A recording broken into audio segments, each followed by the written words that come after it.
दोस्तों नमस्कार, स्वागत आप सुन जो अभी तक की में। आइए देख लेते हैं विद्यार्थी जीवन से प्रमुख खबरें। यूपी ट्रिपल एस अधीनस्थ सेवा चयन आयोग के भर्ती विज्ञापन हो, परीक्षाओं की जानकारी हो या आयोग से आने वाली कोई नई नोटिस हो, सबसे पहले ऑथेंटिक जानकारी के लिए चैनल सब्सक्राइब कर लें और शेयर भी करिएगा। आइए बात करते हैं विस्तार से। उसके पहले एक जरूरी सूचना। अगर आप किसी भर्ती परीक्षा की तैयारी कर रहे हो और अभी तक टेस्ट सीरीज ज्वाइन ना की हो तो टेक्स्ट बुक ऐप लेके आया है फ्यूचर सेल ऑफर, जिनमें आप लोगों को 1 साल की वैधता के साथ 699 की टेस्ट सीरीज महज 615 रुपये में, और उसके बाद भी अगर आप लोग कूपन कोड का इस्तेमाल करेंगे AKKI तो 615 रुपये में भी आप लोगों को 12% का एक्स्ट्रा ऑफर मिलेगा।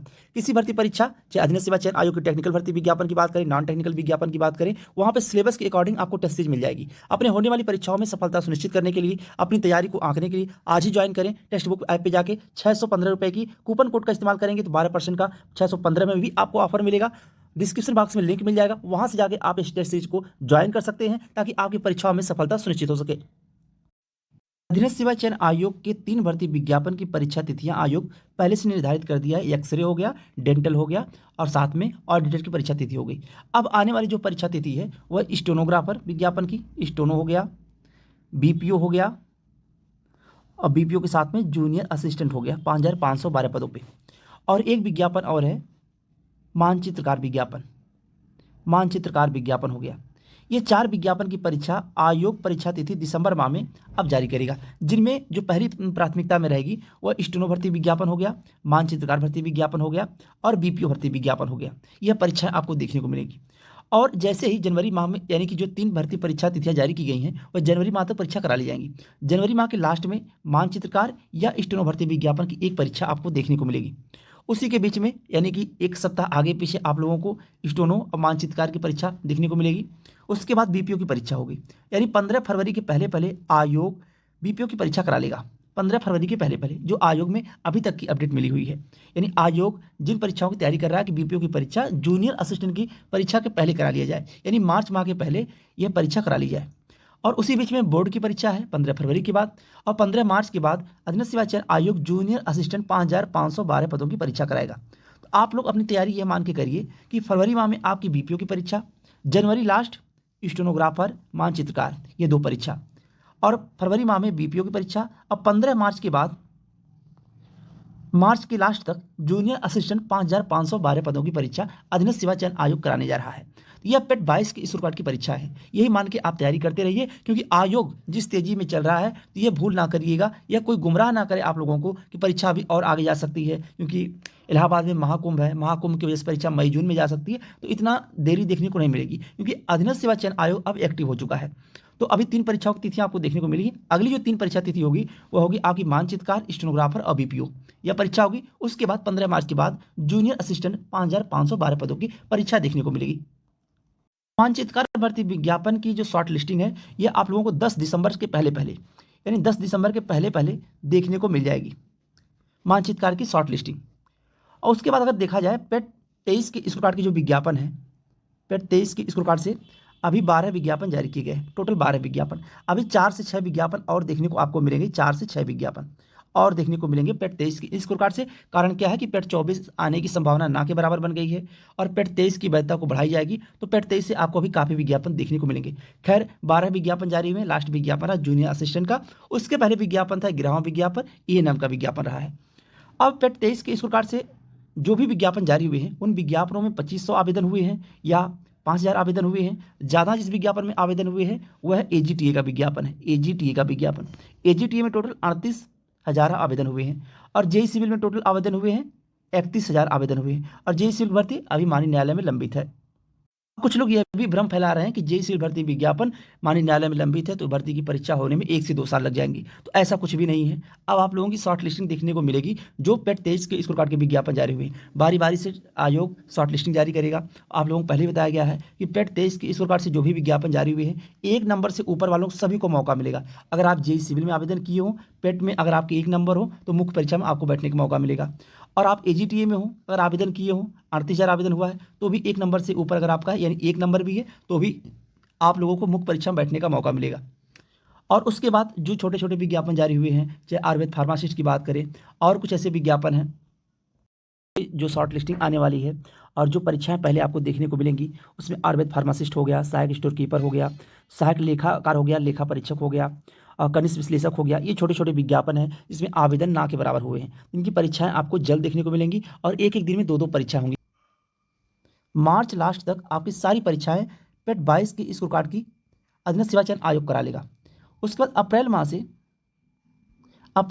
से पेट 23 के स्कोर कार्ड की परीक्षाओं का नंबर लग जाएगा।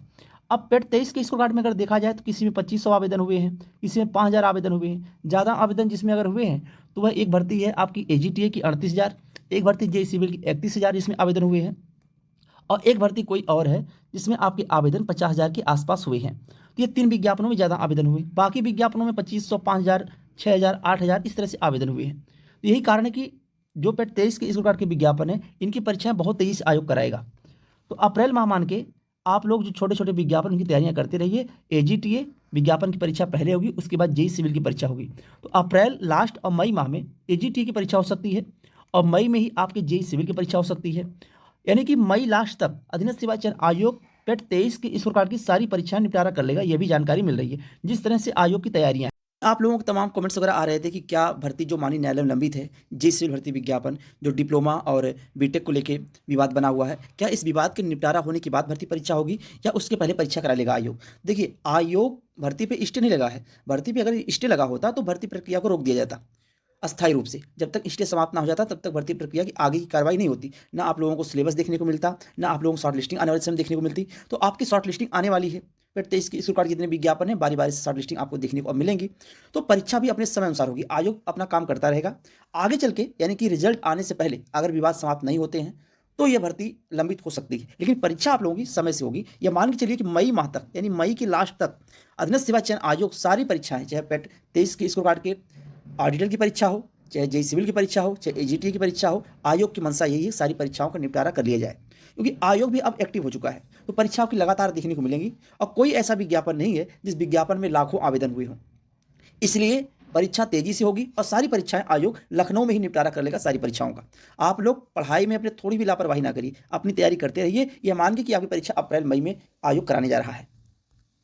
लोगों की जानकारी दी गई थी कि दिसंबर और जनवरी माह में आयोग परीक्षा कराएगा। दिसंबर माह से आयोग परीक्षा शुरू करेगा। तो भी आप लोग तमाम कमेंट्स अगर आ रहे थे कि आयोग कैसे परीक्षा करा लेगा, महाकुंभ है, आयोग अपने बातों के अनुसार नहीं चलता है, आयोग कहता कुछ और है करता कुछ और, परीक्षा नहीं हो सकती। एकाएक 3 विज्ञापनों की नोटिस आयोग जारी कर दिया, क्योंकि आयोग की एजेंसी नहीं है, इसलिए भी छोटे छोटे विज्ञापन की परीक्षा करा के एजेंसी को देखेगा किस तरह से एजेंसी काम कर रही है। फिर उसके बाद बड़े विज्ञापनों की परीक्षा आयोग एजेंसी से कराएगा। तो आप लोग थोड़ा भी गुमराह ना होइए अपने भर्ती विज्ञापन की, चाहे वो जूनियर असिस्टेंट हो, चाहे टेक्निकल हो, नॉन टेक्निकल हो, आप तैयारी करते रहिए।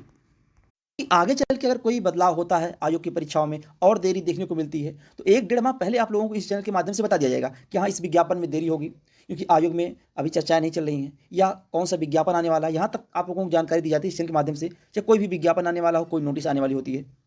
बात करें अधीनस्थ सेवा चयन आयोग के मुख्य सेविका DB का रिजल्ट तो जारी कर दिया गया, लेकिन DB की डेट अभी क्लियर नहीं है कि DB कब होगी। तो आप लोगों को इस चैनल के माध्यम से बताया गया था कि दिसंबर माह से अधीनस्थ सेवा चयन आयोग DB शुरू कर देगा और नोटिस आप लोगों को दिसंबर माह के पहले सप्ताह तक हर हाल में देखने को मिल जाएगी। और अगर आयोग तेजी दिखाएगा तो इसी माह में आने वाले 1 से 2 दिनों में भी देखने को मिल सकती है DB की नोटिस, जो DB आपकी दिसंबर माह में होने जा रही है। और DB आप लोगों की यानी डॉक्यूमेंट वेरिफिकेशन आप लोगों का लखनऊ में ही होगा। काफ़ी लोग ऐसे कमेंट्स वगैरह आ रहे थे DB कहाँ पे होगी, तो DB लखनऊ में ही होगी। और सेकंड लिस्ट को लेके जो तमाम सोशल मीडिया के माध्यम से ये अफवाहें फैलाई जा रही हैं कि अभी सेकंड लिस्ट जनरल की आएगी, EWS की आएगी, तो ऐसा कुछ भी नहीं है, क्योंकि ज़्यादा कैंडिडेट को क्वालिफाई कराया गया DB के लिए। जो पदों की संख्या है वो 2567 है और जो कैंडिडेट क्वालिफाई कराए गए हैं DB के लिए वो 8337 कैंडिडेट हैं जिनकी DB होनी है, यानी 3.25 गुना के आसपास लोगों को क्वालिफाई कराया गया है DB के लिए। तो अगर सेकंड लिस्ट आती भी है तो ये मान के चलिए दिव्यांग हो गए और स्वतंत्रता संग्राम सेनानी के हो गए और खेल विभाग के हो गए, इनकी सेकंड लिस्ट जारी हो सकती है। और general, OBC, EWC second list आने की दूर दूर तक कोई संभावना नहीं है। बाकी मानचित्र कार्य की शॉर्ट लिस्टिंग आपको बताया गया है कि दिसंबर माह के पहले सप्ताह के आसपास आपको देखने को मिल जाएगी शॉर्ट लिस्टिंग। और जो परीक्षाएं अधीनस्थ सेवा चयन आयोग कराएगा, स्टेनोग्राफर, BPO और मानचित्रकार की परीक्षा की नोटिस दिसंबर माह में देखने को मिल जाएगी। साथ में कंबाइंड टेक्निकल असिस्टेंट का रिजल्ट और ITI इंस्ट्रक्टर का रिजल्ट, ये दोनों रिजल्ट आप लोगों को देखने को मिलेंगे दिसंबर माह में। ITI इंस्ट्रक्टर का रिजल्ट 15 दिसंबर के बाद और 15 दिसंबर के पहले आप लोगों को कंबाइंड टेक्निकल असिस्टेंट का रिजल्ट अधीनस्थ सेवा चयन आयोग से देखने को मिल जाएगा। बाकी जैसे भी अपडेट निकल के आती है इस चैनल के माध्यम से सबसे पहले सटीक जानकारी देने का प्रयास किया जाएगा। अगर आप चैनल पर नए हो, चैनल सब्सक्राइब कर लें और शेयर भी करिएगा। आज के लिए बस इतना ही। बहुत बहुत धन्यवाद। जय हिंद।